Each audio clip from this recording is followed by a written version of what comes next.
Hey there, everybody. Welcome to another episode of Classic Gaming Brothers. I'm Seth. And I'm Zach. And we are the Classic Gaming Brothers. Yeah, we are. We are the Classic Gaming Brothers. That's right. That is right. That is right. I have some topical news to this episode. Ooh, is it topical as in it's about ointment? No. It's topical Okay. as it's about the time and the place. What's topical is that I went down into our basement, and in the storage, I found that the previous occupant of this building subscribed to EGM. That's amazing because producer Doug has always told me that there was nothing before this building. Well, producer Doug lied to us. He told me it was a butcher house before this building. The previous occupant, I don't know if they were a tenant or not. Based on the occupancy rates in this building, probably not. But they previously subscribed to EGM and collected every magazine from the beginning till it went defunct and then got started again, I guess. But for our listeners, if you don't know, EGM stands for Electronic Gaming Monthly, and they were a monthly magazine that started in 1989 and ran up until 2014. And they were a pretty big name in the American magazine publishing scene for video game and video game adjacent topics. You'll often hear us reference EGM when we talk about how a game did commercially and reception wise. So whenever we quote unquote do the numbers, we'll often reference EGM by one of their scoring systems. And EGM, I don't think we ever actually explained it in previous episodes, but their scoring system is kind of interesting. The magazine doesn't assign one score. It is in fact based on 4 different reviews with a possible total score being 40. So at most, each review could give the game a 10 out of 10. In fact, if 2 reviewers really hated it, you could tank the score because that's how averages work. It's not really an average, but that is how that would happen. If one person gave it a 10 and everyone else gave it a 3, then it's not going to be a great score. I think it's a fair way of doing it. I think it also lends some more credentials to their reviews because it's not just one person's opinion about a game, but it's in fact 4 people's opinions, which I would say 4 opinions are better than 1 opinion. Yeah, I mean, that is ideal. Like, I would rather get 4 people's opinion on something than just one person's opinion on something. Though, to be fair, I'd rather have no one's opinion on anything. Right. And something about what EGM is that they spent a majority of their time in their magazines talking about console games. Early issues of the magazine had references to not just home consoles, but also arcade cabinets and PC-type compatibles. Mostly because, to be honest, those were kind of game consoles in their own vein as they are today. Yeah. Well, especially like the C64 and the Spectrum and stuff versus like most of the games coming out though in the early days of like the IBM were just arcade ports. That's right, and we'll talk about a little bit about them today. In the end, when as technology evolved and PC gaming and console gaming ended up diverging, which I feel like they're kind of coming back together. Back when they diverged pretty heavily, where PC gamers got stuff that console gamers would not get, and console gamers got stuff that PC gamers would not get. EGM pretty much covered just console games. You, in fact, if you were a PC gamer, had to buy PC Gamer if you wanted PC game reviews. Yeah, true. So I think that's funny because I was primarily a PC gamer, still am a PC gamer, and have subscribed and purchased multiple times copies of PC Gamer. I didn't buy a lot of EGM though, because I really didn't play a lot of consoles and still don't. So I think it's fun, but we do have all of the issues of EGM that we have discovered from our basement. And so what we wanted to do with this overall episode, we're going to go back into the 80s and we're going to talk about and kind of look at the games that were going to come out in 1989, and then how did those games actually do? do. And if you are listening to this episode and you like this format, let us know, and we'll happy to do more kind of deep dives from a particular year, and kind of like saying like what was coming out in the future for them, and then how did those games ultimately do? Did they even come out? Because I think that's part of the fun, that you can hype up a game, and then you can, if you look at the past, you can see a hyped game, kind of like No Man's Sky, and then you can see how it came out, and you can even see it evolve, right? Where people have gone from being disappointed to being hyped again to being happy. Like it's just like this evolution. It's interesting. But before we get into that, Zach. Yes, Seth. What have you recently been playing? Seth, recently I was playing Homefront the Revolution, which I talked about already. However, as we've talked about in our Easter eggs episode that came out very recently, you can play Time Splitters 2 inside of Homefront the Revolution. So I've been playing Time Splitters 2 inside of Homefront the Revolution. Time Splitters 2 is a great game. It was originally released by Free Radical Design and Eidos Interactive in 2002 for the PS2, Xbox, and GameCube. Very recently, it was brought over along with Time Splitters and Future Perfect to PlayStation Network systems so that you can like play it on your PS4, PS5. Time Splitters 2 is just a really nostalgic, fun game for me. I remember playing it a long time ago at my friend's house on his PS2 and just having a blast with it. The Homefront version is unique as it is a 4K remaster of Time Splitters 2 built into Homefront, and you can play it on PC, which it was not originally released for, and there's still not a official, technically quote-unquote port of Time Splitters to the PC beyond Homefront, right? So you can't just go and buy, like through GOG or Steam, Time Splitters 2 for PC. You could buy Homefront and play it and get to the Time Splitters part, which, mind you, is toward the end of the game, so you do have to sink like 8 hours into this relatively mediocre game to get to the good part. Now, I love Time Splitters. For those who don't know, Time Splitters 2 is very similar to Time Splitters 1, though it's a bit more robust in its gameplay. It's definitely, though, very similar and in the same vein as GoldenEye 007 and Perfect Dark in its aesthetics. The original Time Splitters was kind of a spiritual successor to these games, as the team that developed it, Free Radical Design, were former Rareware devs. The game, Time Splitters 2, features different characters, these two characters going back in time to find time crystals. And you go to like Siberia, to like a Russian outpost,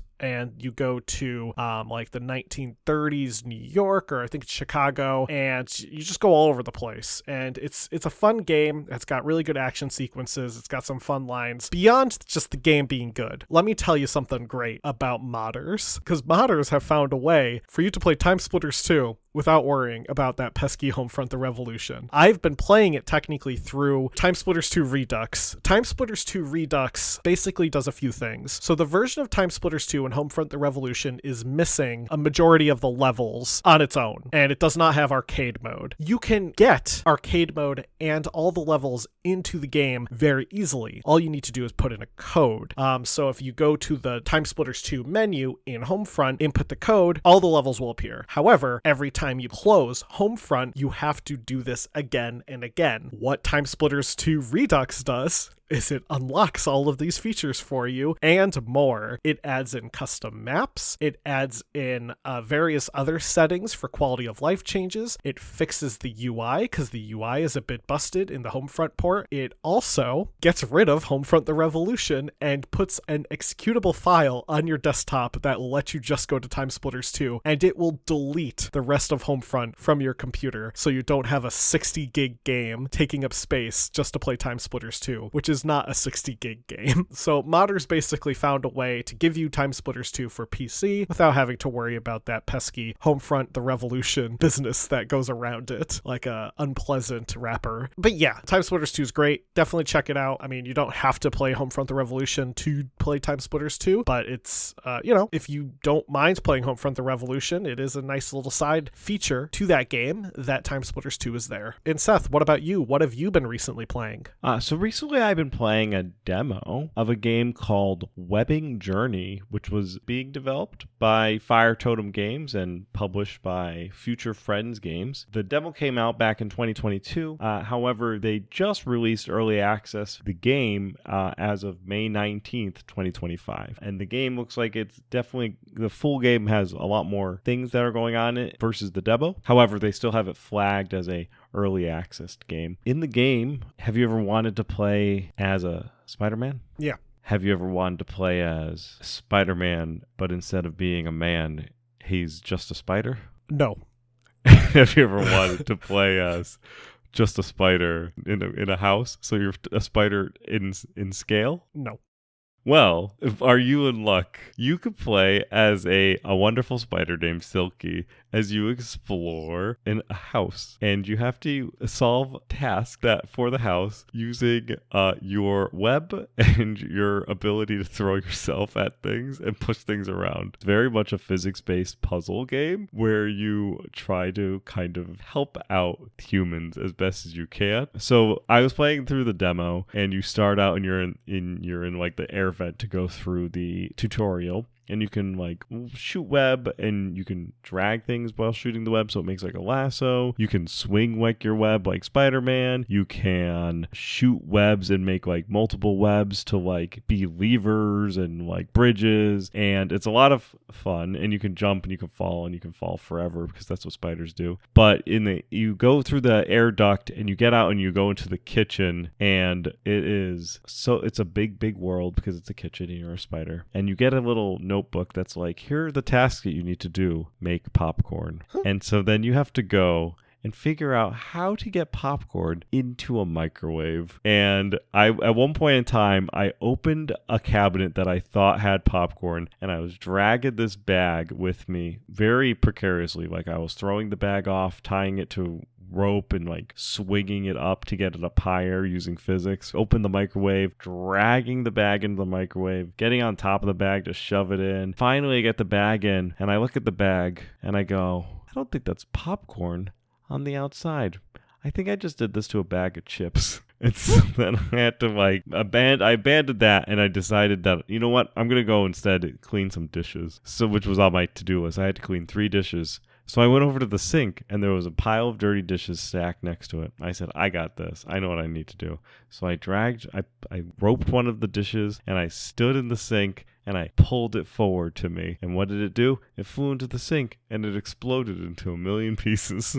And I said, oh no, I should probably put some water in here. So then I had to take the stopper and push the stopper into the hole, turn on the sink, and fill it up with water. And then I was able to kind of clean plate. It's a blast. It's funny. It's lighthearted. It runs well on Steam Deck. So, if you have the handheld or what have you, it will run pretty well. And it definitely got more. I watched a YouTuber. He was playing through some of the other levels, and there's like an office area as well where you need to send things on a computer and like manipulate stuff. And it's all at spider scale, so everything's gigantic, and it's just a lot of fun. Really had a lot of fun with it, so I would check it out. It's called Webbing Journey. It's on sale for 10% off now. It may not be on sale when you go to check it out, but it's $8. So it's not an expensive game, but so far overwhelmingly positive game, and people love this thing. Cool. Yeah, sounds fun. Well, as Seth alluded to in our little setup to this episode, we're going to go through a classic EGM magazine, specifically one section, though. We're talking about some of the games that EGM was excited for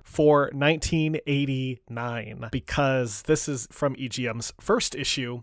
So this first issue came out in May of 1989, and it is looking at the future games coming out of 1989. And the way EGM did it was they broke it down by developer with a couple of games per developer. So what Seth and I did is we grabbed a couple of the developers, we grabbed the games that EGM talked about, and we split these up into 3 different little chunks. We'll talk about what EGM thought of the game, what the game was actually about, and how did the game actually do. So Seth, do you want to take it away with our first victim? The first company that we're going to be talking about is Data East. At the time in the 1980s, Data East was one of the leading producers of Nintendo carts. Data East had a pattern, and you'll see that pattern pretty easily as we go through this, where by 1989, they were in the cycle of developing titles for an arcade, putting them out into arcade, and then if they were successful, porting them to home consoles and releasing them on every home console that was available, and then rinse and repeat. So they would take these arcade games, some of them you'll know immediately, and they're like, wow, this arcade game did really well in the arcades, let's port it to all of the other home consoles. And they also relied a lot on popularity.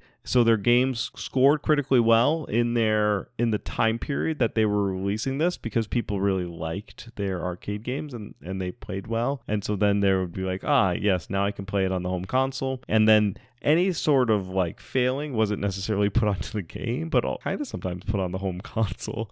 And then they were like, oh, this is fine. This game is great. But ultimately there was some stuff where the games weren't necessarily all great. Data East is still one of the top developers and publishers of the time. Most of their stuff is strong, but they did have some duds or some ones that struggled a little bit. So the first game that we're going to talk about is Bad Dudes, or Bad Dudes vs. Dragon Ninja.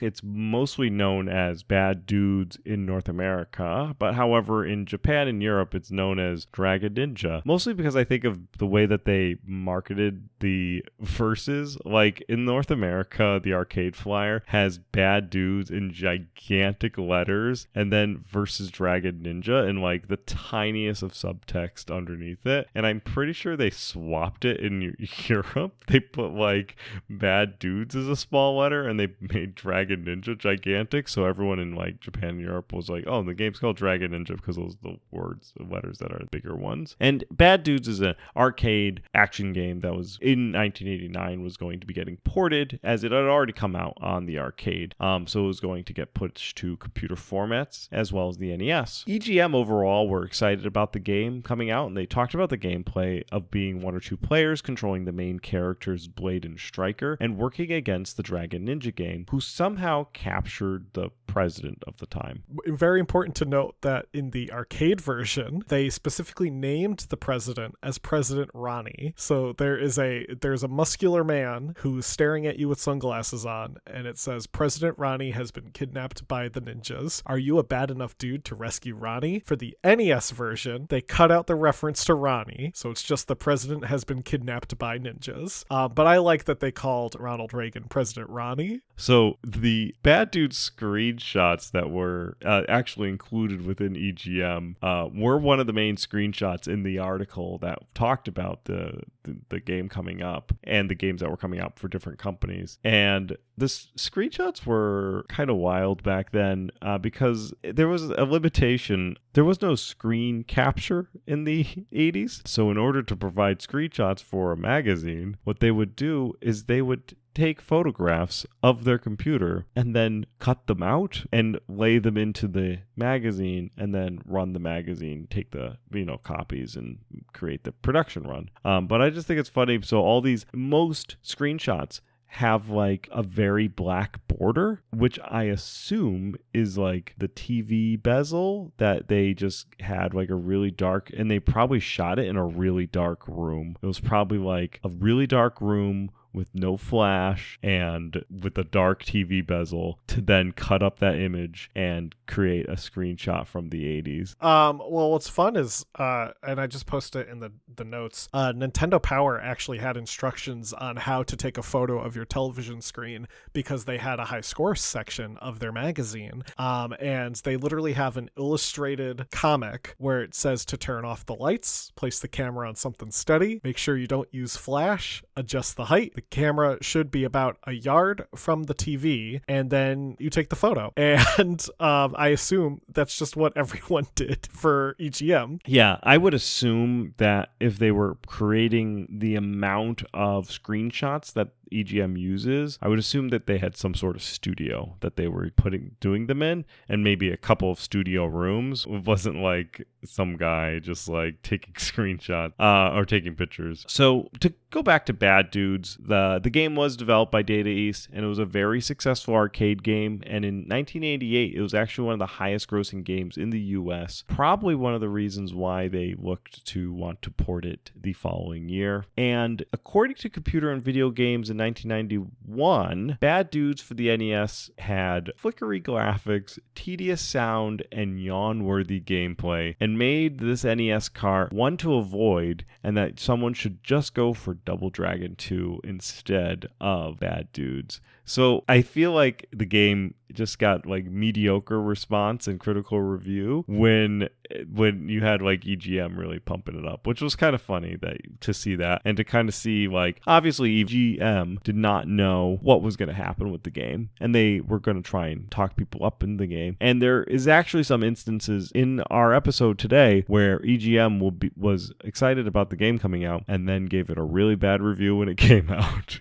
So I think it's kind of fun to see that cycle of how the game evolves. Going into the next game, Heavy Barrel, which was another port being released in the spring of 1989 for both the C64-128 and the IBM compatible. EGM was really excited about it and talked about guiding your soldiers of fortune behind enemy lines to reconstruct the ultimate weapon known as the Heavy Barrel. The game, Heavy Barrel, is an overhead run-and-gun video game that was on arcades and developed by Data East. You need to find 6 pieces of this weapon. Again, the Heavy Barrel, which is this energy cannon that could destroy an enemy in just a single shot. If you are playing 2 players, whoever picks up the 6th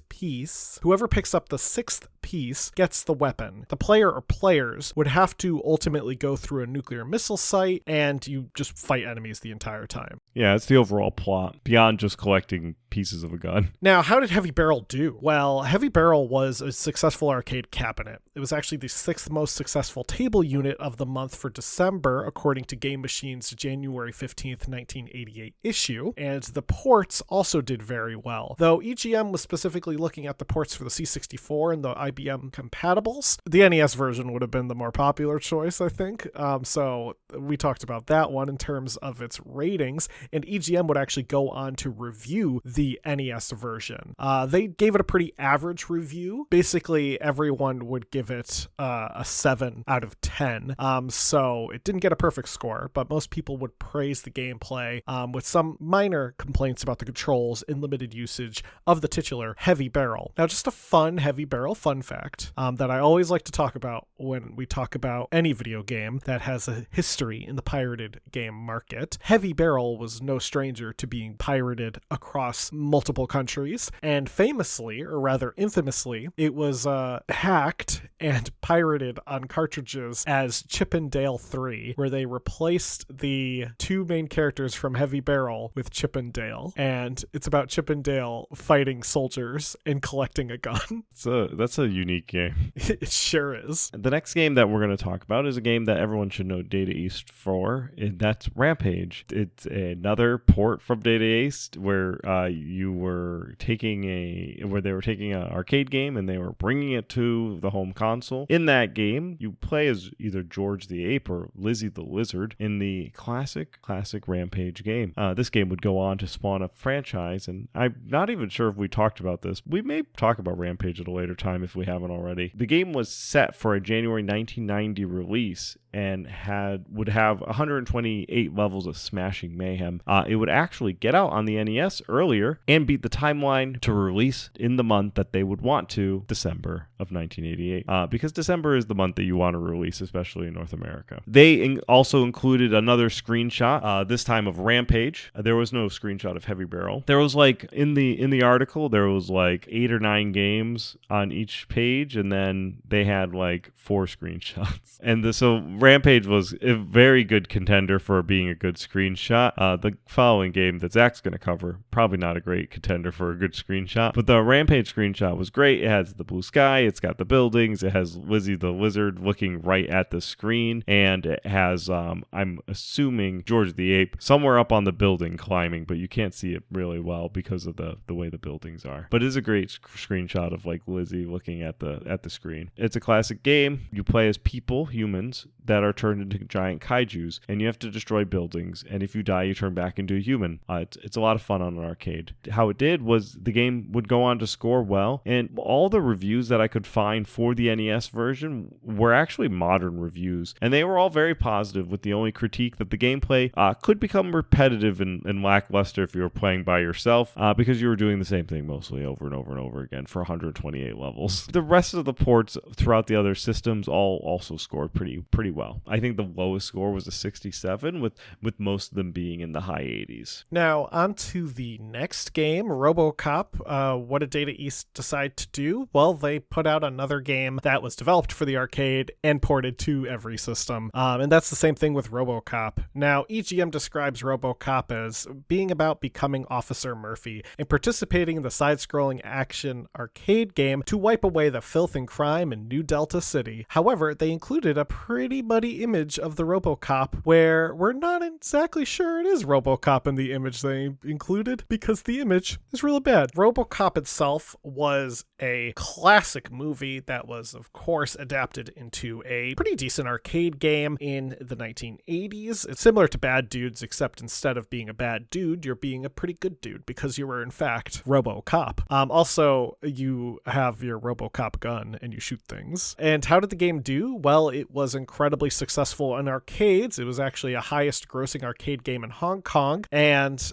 it would be critically well received on home computers. It would go on to sell 1 million copies, and the various different releases were also reviewed pretty positively. Now, modern reviews, however, pointed out that the game probably sold well mostly because it was a RoboCop game, not because it's actually a good game. Modern reviews will also point out that, the boss battles and levels are reused and the enemies are simple, but it's fun because you're playing as RoboCop. And if that recent game taught us anything, playing as RoboCop is great. The last one that was under the Data East tab was Super Hang-On, which was also a Sega published title. And I believe that Data East was only publishing the IBM and Macintosh version of the game, which is why EGM included Super Hang-On in with the Data East group. EGM said that the super sequel to the arcade Motorcycle Ace, and they didn't really say much else, with just a note that it was coming out on the IBM and Macintosh, probably because it was part of the Data East section of their article. Super Hang-On was developed by Sega AM2 and was a motorcycle racing game and the sequel to Hang-On. In the game, you race motorcycles, and the arcade cabinet is probably the best part about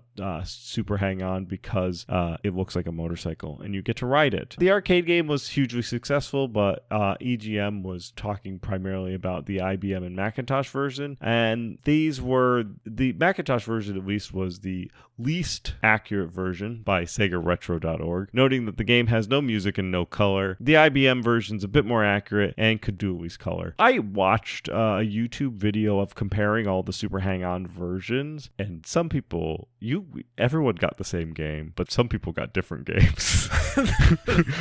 Because I watched the Macintosh and the IBM, and those games are like, think about like Road Rash, but if Road Rash was just lines and you couldn't really know what was going on, or like it was like you were playing like a motorcycle racing game on like a calculator. But then other versions of it released for like the Sega Master System even looked fine and looked like pretty good. Like, it was just so funny. It was just like, I feel like Data East, at least, if they published the Macintosh version, they got the short end of the straw. Now, the next company that we would pull from this EGM article would be Jellico. Now, I always thought this company was pronounced Jolico because I look at it and I think it's like Coleco. And actually, I would be partially right because their name is, in fact, one of those acronyms that Coleco does. So Coleco is the Connecticut leather company. Jellico is the Japanese leisure company. Ooh. Yeah. I'd rather work for Jolico than Coleco.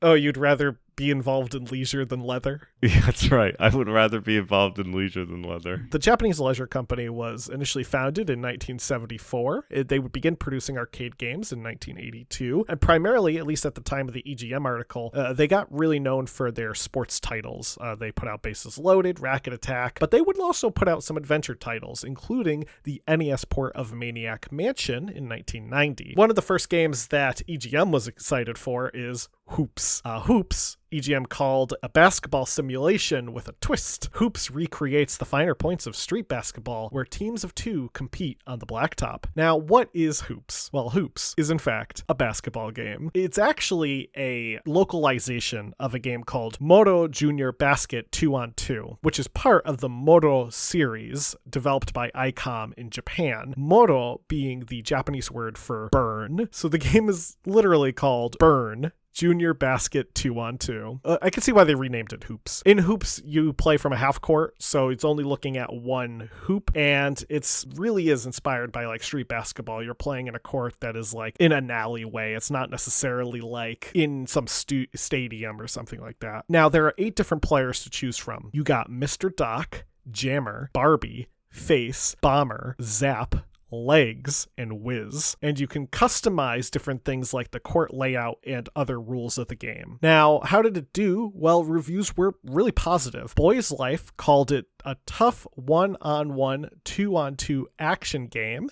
There was also a review from Matt Neapolitan in the Battle Creek Inquirer, which said that the game, quote-unquote, lets you decide how to have a good time, and is, quote-unquote, definitely one of the best basketball games for Nintendo. Just saying something, because Double Dribble was also out at the time, and Double Dribble's great. Brett Weiss, in his 2012 book, Classic Home Video Games 1985 to 1988, a complete reference guide, said that it is quote-unquote old-fashioned, but a lot of fun. I feel like I have that book. You have at least 2 Brett Weiss books. I just don't know which ones. Because he has a bunch. The next game that we're going to talk about is Goal with an exclamation point. EGM said that Goal cashes in on the booming popularity of soccer, a sport that now outranks football among teenage youth in 1989. I don't know if it's still true today, or if it was true much longer after 1989, or if the people from EGM didn't know what they were talking about. And would you be shocked to hear that Goal is about soccer? In Japan, the game is known as Moro Pro Soccer, which, as we learned earlier, Moro is burn. So it's Burn Pro Soccer. Why is it always burn? That's what Moro means. Yeah, but why is it always burn? I don't know. It's like burn. Maybe burn is like some sort of like you're on fire type of like, he's on fire. Yeah, you know, like how we say somebody's on fire, and we don't mean that sometimes we do mean they're actually on fire, but other times we just mean that they're excelling at something. In Goal, the game has 5 modes: World Cup, Tournament, League, Shoot, Competition, Asian Cup, and Versus mode. The game ultimately got mixed reviews. One article from Total Nintendo in 1991 was pretty negative. They criticized the fact that the sprites flicker, the audio sounds bad, and the gameplay is slow, and overall ranked it 39%. A more contemporary review from Questicle.net said it was one of the worst soccer games on the NES and gave it a D, I assume out of an F, as like the lowest scale. Oh, I assume so, yeah. I don't think it was like a D. D for dedicated. Dedicated, yeah. At least it was a passing grade, right? That's what they told me in school. Now, Robo Warrior would be the last game from Jellicoe that EGM was excited for. EGM called it the quote-unquote first high-action entry from Jellicoe. Robo Warrior combines the action elements from hits like Ghosts and Goblins with adventure overtones from The Legend of Zelda. When I saw Robo Warrior on this list, I said to myself, wait a minute, that was a retro rewind a while ago. And I looked in our notes, and sure enough, this was a retro rewind that I've given Seth. For those who don't remember when he talked about it, which I didn't write down the episode, Robo Warrior is the localized version of Bomber King, which was a spin-off of Bomber Man. There are 27 levels in the game, and you must traverse various types of level formats to find keys before the time runs out, using bombs to make your way through the game. It's a Bomberman game. You control a character named Zed, which stands for Z-Type Earth Defense, and the game is pretty much like Bomberman, but in an adventure setting. It's like a larger scale Bomberman. And how did it do? Well, Seth, in his Retro Rewind, liked the game. He said it was a gem, and he thanked me for providing him with a not a trash game, which I think I gave him a line of bad games for a while, and finally I gave him something that was kind of good. So maybe that's why he had a positive review. But to be honest, I did have trouble finding contemporary reviews, but modern reviews are not so positive. On Moby Games, it has a 6.3, which is average. And GameFAQs gives it a 3 out of 5. Most reviews were kind of mixed. People either praised the gameplay or criticized the controls. Some people said the graphics were nice. Other people were a little bit less friendly toward them, with one review saying they were simplistic.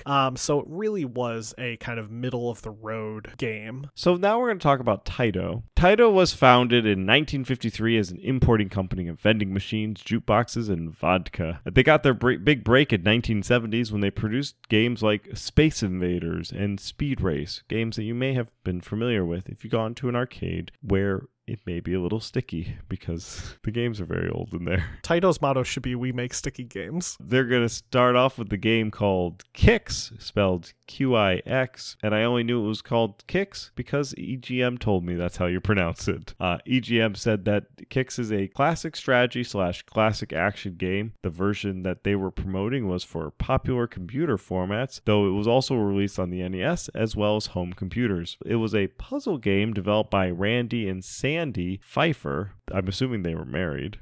They were. I'm very glad that a Randy found a Sandy. The game would go on to be published by Taito and released on a variety of consoles. For example, the Atari 5200, the Atari 8-bit computer line, the C64, Apple II GS, NES, and Atari Lynx. In the game, you control a diamond-shaped marker and you draw straight lines across the field. Once you capture an unclaimed territory, it is filled in. You are trying to avoid a geometric figure called the Kix, which looks like a bunch of lines. Everyone loved Kix. It regarded as a sleeper hit. The arcade version would be the 5th highest grossing cabinet in Japan in 1981. Later releases for the console like the NES and Atari 5200 were praised, with one review from Video calling it a cult phenomenon. The game would go on to win various rewards like the Certificate of Merit for Best Video Game Audio Visual from the 5th Annual Archie Awards in 1998. And I think it's also because it's a simplified puzzle game, which when you're a simplified puzzle game and you're on a simplified console, people like that, because people like puzzles and they also like it when it runs well. Now, the next game from Taito that EGM promoted was Operation Wolf. Now, they said it was a quote-unquote battlefield tour de force. That's pretty much it. The rest of their blurb is just mentioning what consoles it's going to be on. They don't say anything else,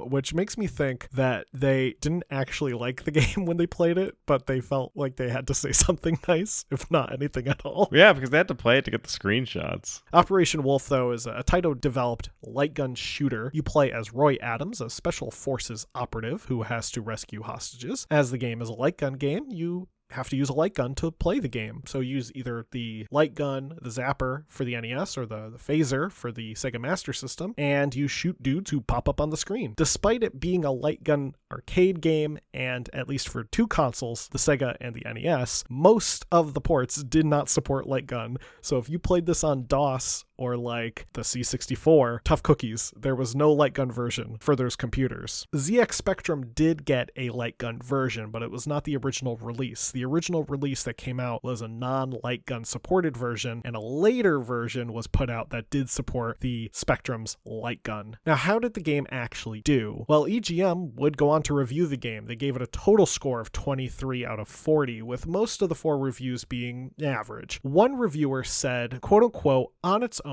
Operation Wolf is a very good shooting game with a nicely detailed scrolling background, lots of enemy characters, and good supply of secret power-ups. It doesn't compare to the coin-op, however. The joystick handling is awkward, but it is better than the gun for higher scores. The magazine, Mean Machines, gave the game a 53% and stated that, quote-unquote, fans of the coin-op should not be deceived. This is a poorly put together conversion which lacks all of the coin-op's virtues. Yeah, so it's always fun to kind of see that turd in real time. The last game that we're going to talk about is Sky Shark, which I'm pretty sure it's you're flying an airplane. You're not flying an actual It's a biplane. shark.